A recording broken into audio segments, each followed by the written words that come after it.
Libertà, forza, colore. Questo è il titolo della mostra di Jacopo Lumignani che si inaugura presso gli spazi della Dem Venice Art Gallery. E abbiamo il piacere e l'onore di avere l'artista, così possiamo appunto comprendere in modo più approfondito quali sono le caratteristiche della sua pittura, una pittura che, come si può ben vedere, è d'impatto. E cominciamo subito a chiedergli, maestro, quali sono i suoi soggetti? I soggetti io diciamo che li decido in maniera quasi istintiva. Prevalentemente mi piace interpretare il cavallo, che me lo trascino sin da sempre, diciamo, da quando ancora facevo illustrazioni, è il mio legame con il fumetto. Certo. E poi anche perché vivo vicino ai cavalli e quindi lo sento molto, sento proprio il rumore del cavallo. Quindi un'osmosi l'umore, certo, anche l'odore, perché chiaramente hanno delle loro caratteristiche che arrivano fino a casa mia.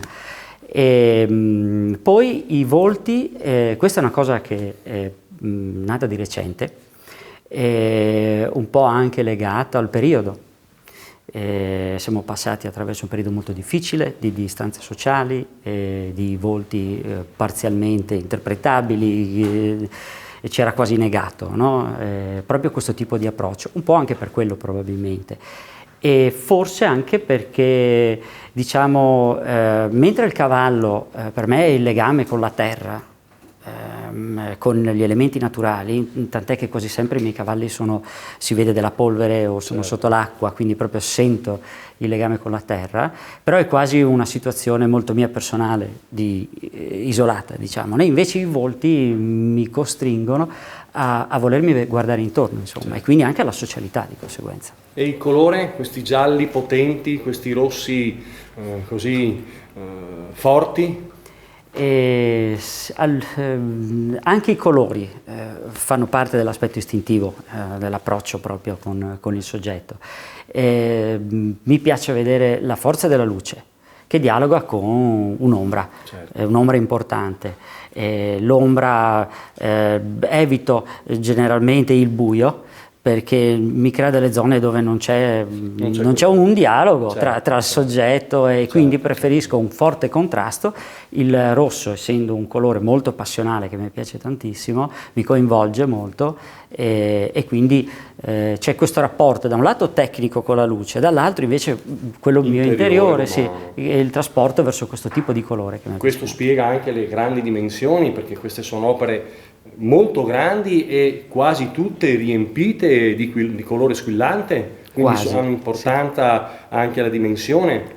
Sì, sì, questo se vogliamo è un po' la radice anche con i miei trascorsi che sono stati molto vicini alla street art, il murales e quindi comunque le grandi dimensioni e la comunicazione, quindi maggiore è la superficie, maggiore ho la possibilità di inserire degli elementi e quindi degli ingredienti per poter comunicare. E poi anche un'esigenza interiore di comunicare a gran voce.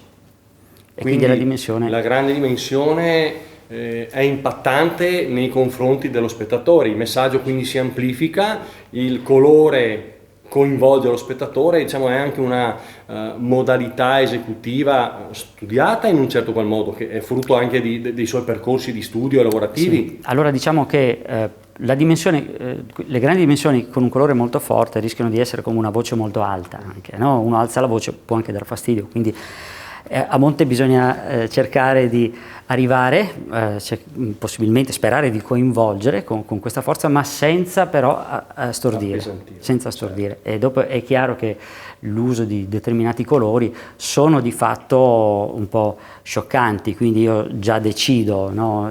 Ovviamente che non è un linguaggio probabilmente per tutti, anche se spero che comunque l'emozione che c'è dentro, che ho voluto inserire sin dall'inizio, nell'idea iniziale del soggetto, qualsiasi sia poi il colore finale, perché magari cambio in corsa, no? Da un quadro molto luminoso invece decido di abbassare la luce e quindi i toni, ma però io spero che poi arrivi questo anche, un po' di quello che è lo spunto iniziale, che è stato dettato da un'emotività. Quindi una opera che colpisce per attirare lo spettatore ed invitarlo a dialogare con lei, sostanzialmente l'opera diventa un tramite, quindi è quello che mi auguro, un tramite che riesce ad attirare le persone che guardano le sue opere, quindi i suoi lavori. È una presunzione, ma insomma io mi auguro che sia quello là. Sicuramente c'è questo impatto, c'è questa capacità di coinvolgere, di attirare lo spettatore di fronte alle sue opere, non solo per le grandi dimensioni. E la tecnica, spatola, altro? Anche questo, se vogliamo, è stata un'esigenza dove a un certo punto io volevo uno stimolo rispetto a quella che è stata la mia preparazione scolastica, accademica, diciamo. Volevo uno stimolo in più, diverso, cioè il pennello non sono mai stato neanche un fenomeno proprio del pennello, ho sempre puntato più all'importanza del soggetto che non all'esecuzione tecnica, però sentivo l'esigenza di rompere uno schema. La spatola è imprevedibile, non si può sapere come un colore si fonda con un altro, quindi bisogna anche accettare qualche volta delle sorprese, ed è questa una delle cose che io prediligo, insomma, della spatola, è proprio la sorpresa, perché sorprende anche me. Qualche volta ottengo degli effetti inattesi o dei colori che si fondono e ne generano un altro che non era previsto sul bozzetto, e quindi anche per quello è una scoperta anche per me, in sostanza, no? La costruzione del quadro può cambiare via via, e c'è in questa parte un altro aspetto importante che è l'improvvisazione, che alla fine, malgrado tutti i bozzetti che io possa fare, poi quando vado su tela io la paletta colori la decido qualche istante prima, quindi può anche essere che lo rivoluzioni, proprio perché nella grande dimensione da un bozzetto piccolo succede di tutto, e questa è una cosa che mi piace molto, se vogliamo, che questo fa parte della mia storia legata al murales, alla street art, perché succedono delle cose imprevedibili, cioè la dimensione e l'approccio del colore alla dimensione genera una sorta di imprevedibilità creativa, fondamentalmente, di cui anche l'artista così rimane affascinato dal risultato. Cos'è per lei l'arte? È una parolona difficile. Ma l'arte io dividerei in due.